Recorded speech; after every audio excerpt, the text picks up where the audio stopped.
So I was telling about the Ten Commandments. They are from Egypt, right? Yeah. Yes. So God is pulling out the Israelites. There, right? And they will bring them to Canaan. So what is that says? What it says in the 18:3? This is how God put the people of Israel after He rescued from Egyptian slavery and made them the covenant. He said, "Don't copy what you learn from the Egyptian, and don't copy what you gonna witness or what you're gonna see in the destination from where you're from and from what you're going to. Don't copy. You are special. You are my people. Don't follow their gods. Don't follow their doings. That's what always God is want us to do. Don't Let us not follow what is around us, what is wrong. We should be different. We should follow the instruction from the Bible. From the beginning, God wants us to be special or different. See? Example. It's enough to commit adultery, not to commit adultery. Sabi the previous one, if you don't commit adultery, you're good, right? The one that we studied before? Oh.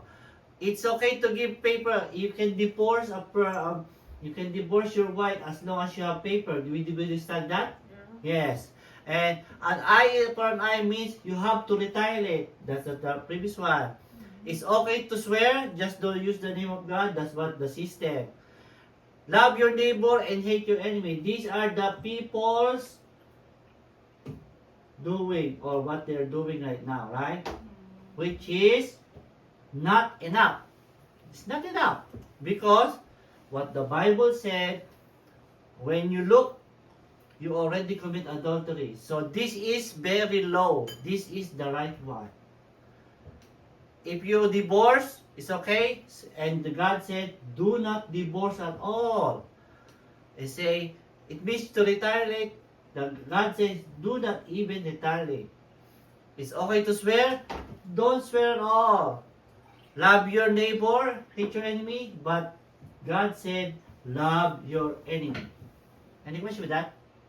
It's clear? Okay. Human behavior.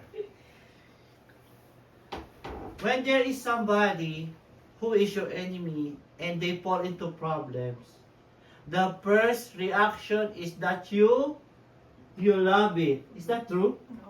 No. Oh, not true. But sometimes that's what you get. No. Your karma. No. Right? Like, that's And not mine. look from the second sentence. What? And the worse the problem, the better you like it. Yeah, that's why you're having that. You like it. That is human nature, and we have to be free from that. We have to learn how not to be like that. Don't be human. Okay? Then don't be human. Don't be human, be an alien. Love your enemies. This is so hard. Yes. Yes. But it says, if love is the greatest thing, is love the greatest thing? Yeah. Then loving your enemies is the greatest thing that love can do. If you want to experience how to love to the greatest, you should not just love the people you like. You should love your No. enemies too, because that's the greatest thing. No. Is this so hard? Yes. Okay, example number one. Example number one. Oh my. The Romans have done a foul deed. What? What did they do? They have taken the lovely Son of God. They have driven nails. They nailed him. They nailed his feet, attaching him into the wood, and lifted the cross on a socket, and hit it, and jolted with a rip and torn his flesh. They have spit on him and they mock him. Is this true? Yeah. This happened, right? And This put is the what the crown. Romans, huh? And the crowd too, hindi pa nakalagay, right? The Jews also did a foul deed. So Romans consider an enemy of Son of God, right? Because of what he did. If this did to you, that's your enemy, right? Alright. The Jews have done foul deed too. They have accused him, blasphemer. What's blasphemer? Spouting nonsense. Blasphemer is talking falsely about God. If you like say about contrast about God, that's the worst sin you can make, and they call you blasphemer. Blasphemer is considered sentenced to death. Right, to death. Even you say a word about God, they can they put you to death. They have screamed for his blood, say, kill him, crucify him. They too have mocked him, casting his face, hang there on the cross. His speech is a vicious, frenzy, frantic, hateful, despising mob, thirsty for his blood. They already like, oh, crucify him. We don't need him, right? So, the one, the hatred against the one is the only agent of love. So these are the wrongdoings. These are called enemies. Luke 23:34. Sino naman? Wala. Mama? Hindi pa nga babasa rin. Juliet? Ma, you barely talked the entire time. Okay. Mama. Hinihirapan ako eh. Sige na.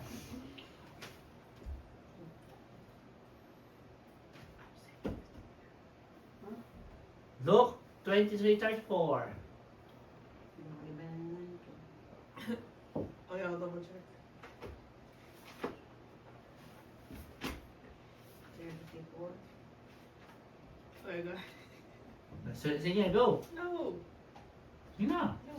Jesus said, Father, forgive them, for they don't know what they are doing. Do not. And the soldier grumbled for his clothes by throwing dice.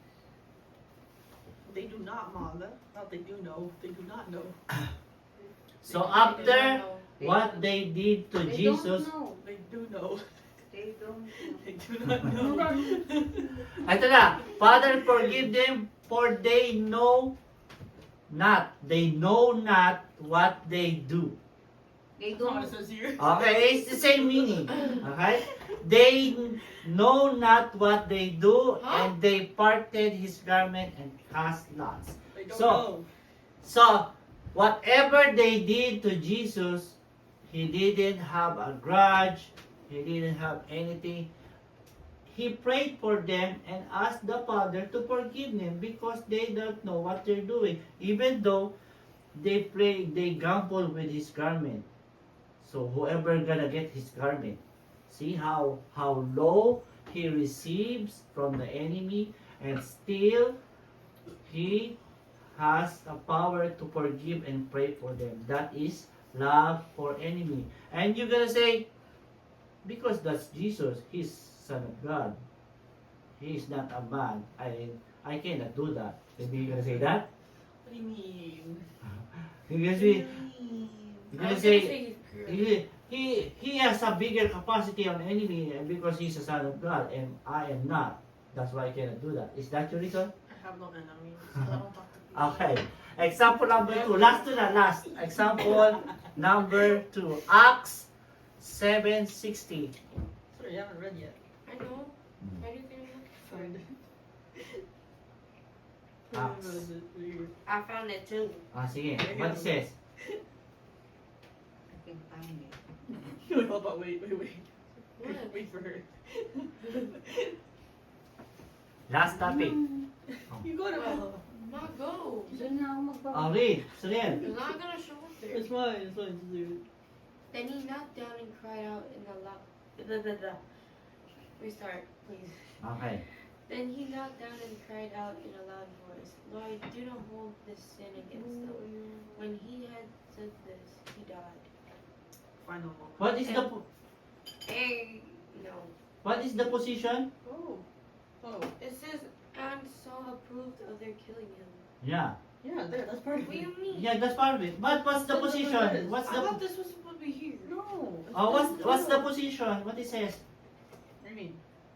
What position? What it says there? And he Knelt down. Knock down or kneel Knelt. down? Knelt Knelt. down. What is knelt down? Like Go on your kneeling. knees. He kneels. Okay. Yeah. Is that Jesus? Wait, what? No. No, it's not I was Jesus. like, It's "That's not not." Jesus. Okay, how can he kneel? And he's in the cross. This one, he kneeled and then they kill him, right? Oh, is it the guy that got stoned to death? Yeah, and Ah, that is Stephen. Stephen stood up You're eating all my in the chocolate.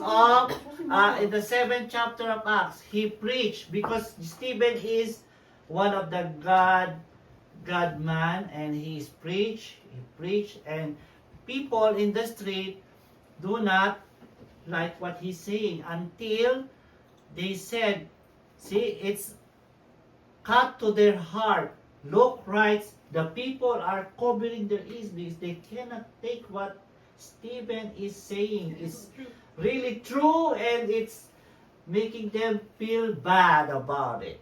Okay? So, what did they do? Stoned him. They stoned him to death.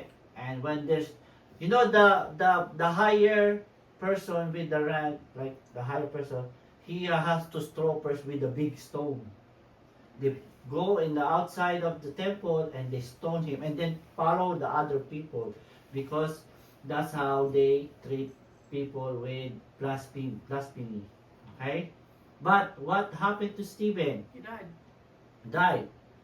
Stephen was lying on the pulpit when receiving the stones. He didn't even cover his face. He didn't even do anything. He knelt down. Why? Because he knows he's not doing anything wrong. That's one good reason. Why he knelt down? To pray. To pray. Okay, yeah. He knelt to pray while they're killing him. And what did he say? You know, Honestly, I didn't even hear to what pray he a prayer. What I didn't was hear. his? What was his prayer? Simply this: Lord, Lord, lay this not sin down to this the sin on their charge. He's reading it. Let him read it. Oh.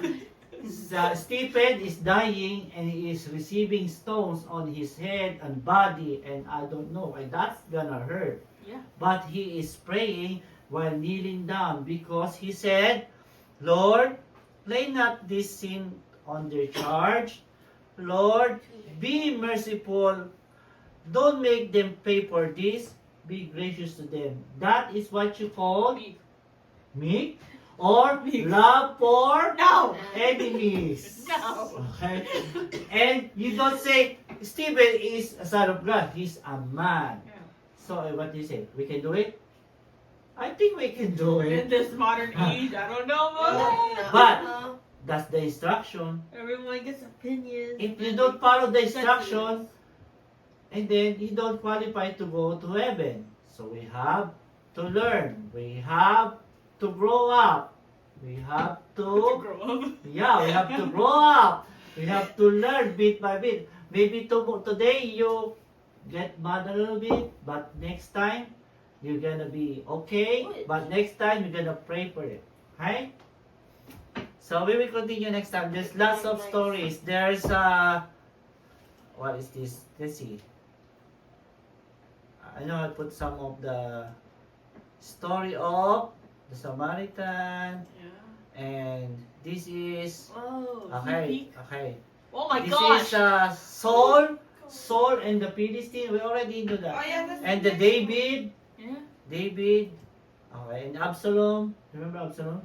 Absalom? Yeah, Absalom. Like that.